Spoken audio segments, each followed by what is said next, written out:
मित्रों नमस्कार। आज मैं बड़े एक ख़ास विषय पर आपसे चर्चा कर रहा हूँ कि भारत की जो राजनीति है उसमें कुछ गूढ़ रहस्य हैं जिनका बड़ा विशेष प्रभाव पड़ता है। स्वतंत्रता के बाद से ही एक बहुसंख्यक जो वर्ग रहा है वो पीड़ित रहा है। हालांकि स्वतंत्रता के पहले अंग्रेज़ों के टाइम भी यही स्थिति थी, मुग़लों के टाइम भी यही स्थिति थी कि इस बहुसंख्यक वर्गों को हर व्यक्ति ने आकर लूटा है। स्वतंत्रता के बाद फिर परिस्थिति आपने देखी, कांग्रेस ने किस किस तरीके से नियम बनाए और उस नियम के तहत ही बहुसंख्यकों को डराने और धमकाने की कोशिश इसमें की गई। यहाँ मैं चर्चा दो बात को लेकर करूँगा, एक बीजेपी की कुंडली से बात करूँगा और एक बात करूँगा इस देश की कुंडली से। तो पहले एक छोटी सी मैं आपको भूमिका बता रहा हूँ कि हम किस बात पर मैं आपसे चर्चा करने जा रहा हूँ। ये चर्चा आम नहीं है कि कोई व्यक्ति आया और आने के बाद बता रहा है। मैं आपको विद प्रमाण इसकी मैं बात करूंगा, जो मैं आपके सामने मेरा पक्ष, मेरा तर्क रख रहा हूँ और उस देश को इस तर्क की पर ही आगे पीछे राजनीति घूम रही है, ये स्थिति यहाँ पर बनती है। तो पहली स्थिति तो मैं ये बता रहा हूँ कि इस देश में यदि हम भारत के भाग्योदय की बात करें तो नियम अनुसार 2014 में वैसे भी भारत का भाग्योदय होना था, क्योंकि सुभाष चंद्र बोस थे, इतने सारे और क्रांतिकारी थे। इनके प्रयासों से भारत को स्वतंत्रता विशेष रूप से 60 साल पहले प्राप्त हो गई। अब भारत का भाग्योदय अलग हो रहा है। ऐसे समय में यदि हम भारत के उस इतिहास की बात करें जिस इतिहास में हम महात्मा गांधी को देखते हैं, महात्मा गांधी के दो स्वरूप हैं। एक स्वरूप वो था जो स्वतंत्रता के पहले था, जब तक लोग उनको बहुत सम्मान करते थे, लेकिन स्वतंत्रता के बाद जिस तरह से उनका मुस्लिम प्रेम जागृत हुआ, उसके बाद महात्मा गांधी जी की स्थिति में लगातार डाउनफॉल आता चला गया। आज यदि आप वोटिंग कराएंगे तो मुझे लगता है 10% लोग भी उनके चाहने वाले नहीं मिलेंगे। जवाहरलाल नेहरू जी के साथ भी ऐसा था। वो तो 1947 में ही चुनाव हार गए थे वल्लभ भाई पटेल से, बहुत कम वोटों के कारण आए, लेकिन महात्मा गांधी के चूंकि चहेते थे इसलिए वो प्रधानमंत्री बन गए, नहीं तो प्रधानमंत्री बनने की स्थिति में नहीं थे, तो उनकी भद्र तो वहीं पिट गई थी। फिर इंदिरा गांधी चूंकि एक अटैकिंग थी, एक उनका मूवमेंट था, तो उसको देखकर बहुसंख्यक समाज ने फिर समझा कि महिला कम से कम इस बहुसंख्यक के लिए कुछ काम करेगी। बहुसंख्यक में महिलाओं का प्रभाव बढ़ना शुरू हुआ और उस तरह से कार्य हुए। फिर इसके बाद बात आती है राजीव गांधी के समय की। राजीव गांधी चूँकि इंदिरा गांधी के भावनात्मक पक्ष के कारण चुनाव जीते और काफ़ी बड़े बहुमत से जीते। विपक्ष तो बीजेपी की तो वहाँ 2 ही सीटें रह गई थी और उस समय में राजीव गांधी ने बहुत ज़बरदस्त उसका फ़ायदा उठाया इंदिरा गांधी की लहर का। अब मैं मुख्य पॉइंट पर आता हूँ, लहर का फ़ायदा उठाना और कैसे फिर नुकसान होता है मैं उसकी चर्चा करता हूँ। तो प्रथम नुकसान तो महात्मा गांधी की, जैसे मैंने चर्चा की, उनका पहले जो स्वरूप था वो स्वरूप एक अलग था और स्वतंत्रता के बाद जैसे ही हुए वैसे ही हड़ताल पे बैठ गए, पाकिस्तान को पैसे वापस करो। उसी पैसे से पाकिस्तान ने युद्ध लड़ दिया। भारत में जब पाकिस्तान में हिंदुओं को काट काट कर मारा जा रहा था, तो यहाँ जो अंतर्युद्ध भारत में भी हुआ और बंगाल में फिर जब बांग्लादेशियों को और उनको मारने जब हिंदू और उसमें झगड़ा हुआ, तब वहाँ जाकर जैसे ही देखा मुस्लिम पिट रहे हैं तो महात्मा गांधी वो धरने पे वहाँ जाकर बैठे उनके पक्ष में। तो ऐसे में उनका ग्राफ लगातार गिरा। एक घटना आपको याद होनी चाहिए, मायावती ने कहा था कि इन कट्टरपंथियों को वोट देने से ये एक रहते हैं और इनको समर्थन नहीं देना चाहिए, और उसके तत्काल बाद मायावती की सरकार बन गई थी। वहाँ एक जो बड़ा बाहुल्य वर्ग था वो उनके साथ जुड़ गया।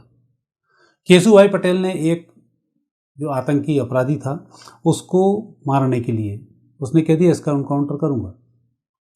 उस समय से पहले कांग्रेस की वहाँ सरकार थी, लेकिन केशुभाई ने उस आतंकी को कंट्रोल करने के लिए जैसे एक स्टेटमेंट दिया और उसकी सरकार आ गई। इसका मतलब भी बिल्कुल क्लियर था कि एक व्यक्ति जो बहुसंख्यक है वो डरा हुआ महसूस करता था, तो जैसे ही उसको कोई लगता था नहीं यार इनको कंट्रोल कर लेगा, बहुसंख्यक उसके साथ जुड़ जाता था। उससे फिर स्थिति देखी अटल बिहारी वाजपेयी को देखिए आप और लाल कृष्ण आडवाणी जी को। लाल कृष्ण आडवाणी जी ने 92 के बाद जो यात्रा उन्होंने शुरू की और जिस तरह से हिंदुओं को उन्होंने जोड़ना शुरू किया, क्योंकि पहले तो कांग्रेस ने वर्ग विभाजन इतना कर दिया था, SC ST OBC करते करते, और जो अब वापस राहुल गांधी भी उसी बात को फिर कर रहा है कि हिंदुओं को कैसे तोड़ा जाए, उनको जनसंख्या की बात करो, इनको अलग अलग तोड़ो। तो ये फिर वही 1957 की राजनीति है, वो अब उनकी दाल नहीं गलने वाली है। तो वहाँ पर स्थिति ये रही कि उस समय में फिर हिंदुओं को एक करने का काम किया लाल कृष्ण आडवाणी जी ने। और लाल कृष्ण आडवाणी जी उस विध्वंस के बाद जो बाबरी मस्जिद को वहाँ से मंदिर से हटाया, तब एक बहुसंख्यक के लिए एक उम्मीद जगी कि लाल कृष्ण आडवाणी जैसा व्यक्ति गृह मंत्री होना चाहिए। और संयोग रहा, लाल कृष्ण आडवाणी जी गृह मंत्री बने और काम अच्छा चला। फिर उससे तगड़ी हिंदू छवि वाला व्यक्ति आया नरेंद्र मोदी। गोधरा कांड के बाद एकदम उनकी छवि उभरी कि नहीं, ये बहुत बढ़िया व्यक्ति। और आपने देखा कि वो एक बहुत अच्छे धरातल पर आए और आज लोगों ने उनको प्रधानमंत्री के रूप में स्वीकार किया। वहीं लाल कृष्ण आडवाणी जी पाकिस्तान में जाकर जब जिन्ना की तारीफ करके आते हैं तो वो बहुसंख्यक समाज फिर उनसे चिढ़ता है, लाल कृष्ण आडवाणी जी से। और उसके बाद लाल कृष्ण आडवाणी जी लगातार हाशिए पर आते चले जाते हैं और आज उनकी स्थिति हो जाती है। वही स्थिति बनती है अभी योगी जी की। योगी जी ने जिस तरह से कंट्रोल अपराधी आतंकियों को उत्तर प्रदेश में किया है, पूरा भारत उनके गुणगान गा रहा है।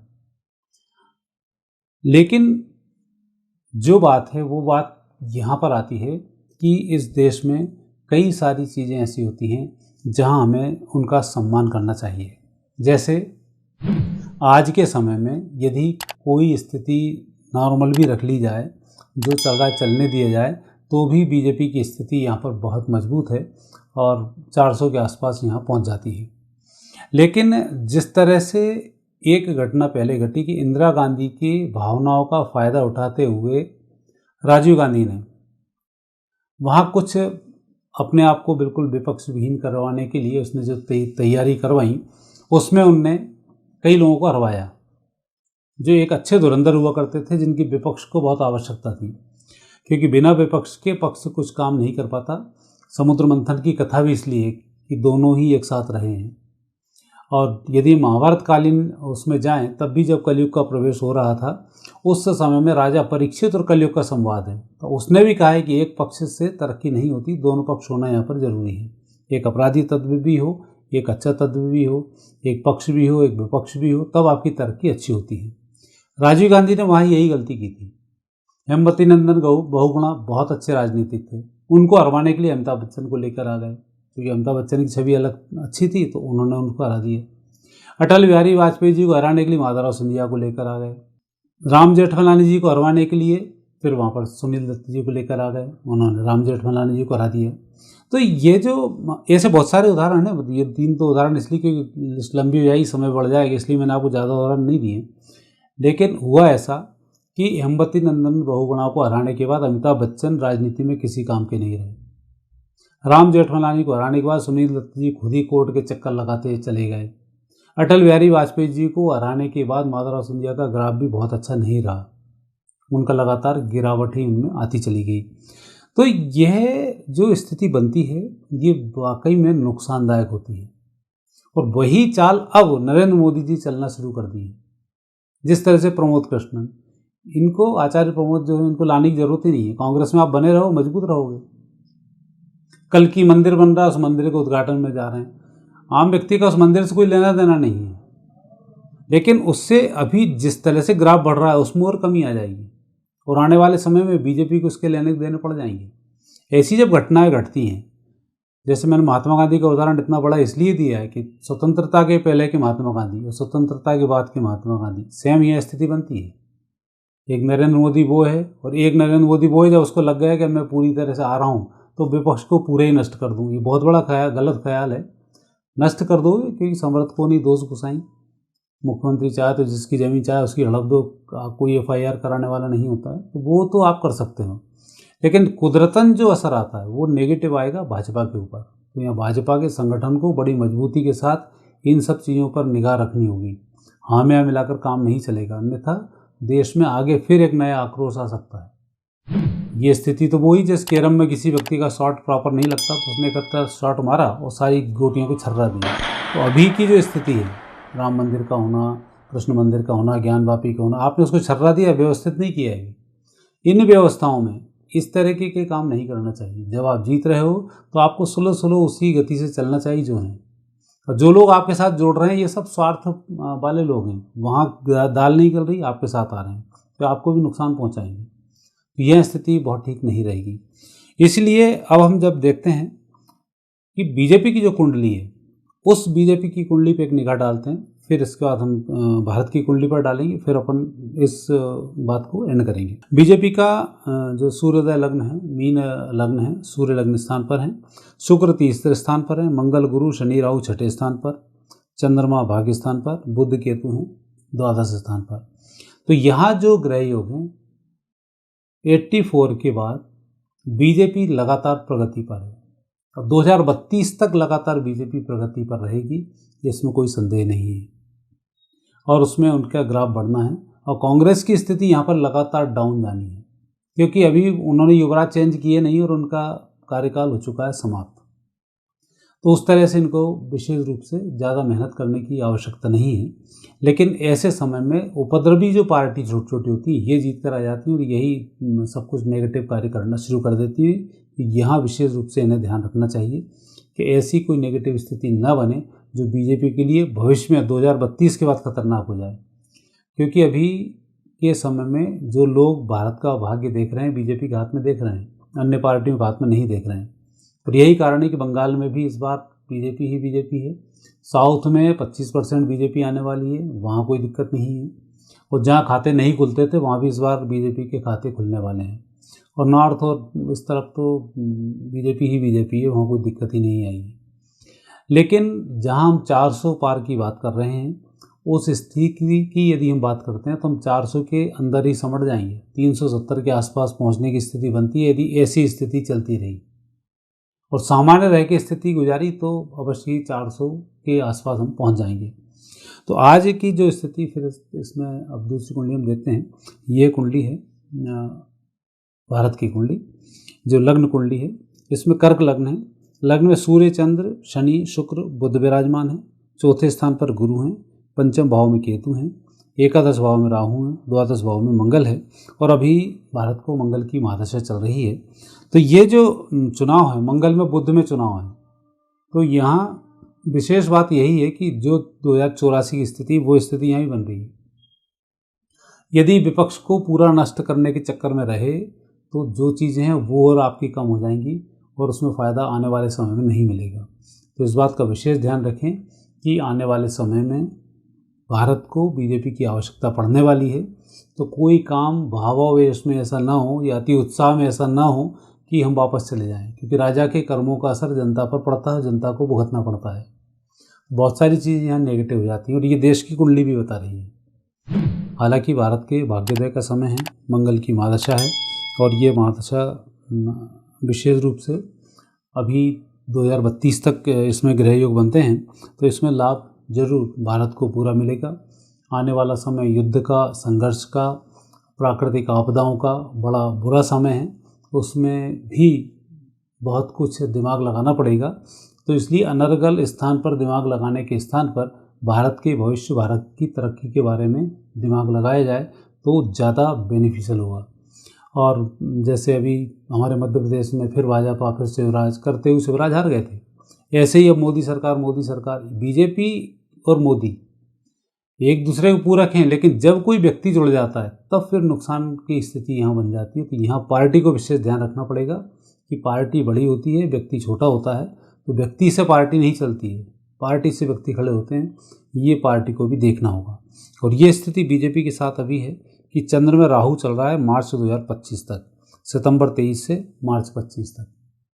तो अपने आप सितंबर 23 से 25 तक में बीजेपी का बहुत तेज़ी से ग्राफ बढ़ेगा और उसमें उनको लाभ मिलेगा। लेकिन राहु में आई हुई सत्ता, राहु में आया हुआ धन, राहु में आया हुआ वैभव नष्ट जरूर हो जाता है। इस बात का भी बीजेपी को ध्यान रखना चाहिए, अन्यथा लेने के देने यहाँ ना पड़ जाएं। तो इसका विशेष ध्यान रखें। तो मेरा विशेष रूप से दर्शकों को वीडियो बताने का एक वो भी था कि राजनीतिक पार्टियों में उठापटक ऐसे भी होती है। अकेले ज्योतिष से नहीं निकलता कि इतनी सीटें निकल जाएंगी, वह इतनी निकल जाएंगी। राजा के कर्म, जनता के कर्म, जनता के बारे में सोच, पार्टी की सोच, इन सब का असर वोट बैंक पर पड़ता है और उसके अनुसार स्थिति बनती और बिगड़ती है। तो ज़्यादा सोचना, ज़्यादा भावनात्मक रूप से बहना ये देश के लिए नहीं होता है, क्योंकि जनता सख्ती पसंद करती है और बहुसंख्यक समाज विशेष रूप से भारत का सुरक्षा पसंद कर रहा है और उसको पार्टी वार्टी से किसी से कुछ नहीं चाहिए। यदि ये पार्टी वाले बुलावे में हो कि हम रोज़गार की व्यवस्था करेंगे, उनकी करेंगे, आदमी के पास अपना रोज़गार है, उसको सिर्फ सुरक्षा चाहिए। खाना पीना तो जो व्यक्ति आलसी है वो तो हमेशा ही नष्ट रहेगा, उसका कुछ नहीं हो सकता। सिर्फ बेरोजगार वो है जो आलसी है, ये अपने काम को ही नहीं करना चाहता, ये नशे में पड़ा हुआ है। तो हमारी ज्योतिष शास्त्र और श्रुति तो यही कहती है कि आलसियों के पास कोई रोज़गार नहीं होता है और जो सक्रिय होते हैं वो कभी बेरोजगार नहीं होता है। तो रोज़गार बेरोजगारी की बात तो यहाँ समाप्त हो जाती है। स्थायी संपत्ति, भूमि, भवन, वाहन, विशेष रूप से रोटी, कपड़ा और मकान और सुरक्षा, यही व्यवस्थाएं पार्टी को करनी होती हैं और इसी में ही उसका भला हो जाता है। बाकी से बहुत ज़्यादा कोई लेना देना नहीं रहता है। ये अलग है कि लोग अपने अपने हिसाब से समस्याएं गिना के उसका फ़ायदा उठाते हैं, वो एक अलग बात है। तो मित्रों, ये वीडियो आपको कैसा लगा कमेंट्स बॉक्स में कमेंट्स अवश्य करें। आगे फिर नए विषय के साथ आपसे मुलाकात होगी। आज्ञा दीजिए, नमस्कार।